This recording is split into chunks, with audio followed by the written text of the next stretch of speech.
জামিন পেলেন আলোচিত সাবেক ইসকন নেতা চিন্ময় কৃষ্ণ দাস। রাষ্ট্রদ্রোহ মামলায় সাবেক ইসকন নেতা চিন্ময় কৃষ্ণ দাসকে জামিন দিয়েছে হাইকোর্ট। আজ বিচারপতি আতাউর রহমান খান এবং আলী রেজার বেঞ্চ এই আদেশ দেন।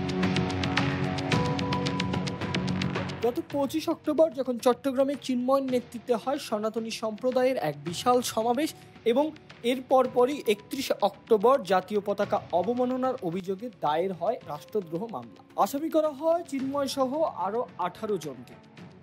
25 নভেম্বর তাকে ঢাকা থেকে গ্রেপ্তার করে গোয়েন্দা পুলিশ। পরদিন চট্টগ্রাম আদালত জামিন নামঞ্জুর করে কারাগারে পাঠানোর নির্দেশ দেয়।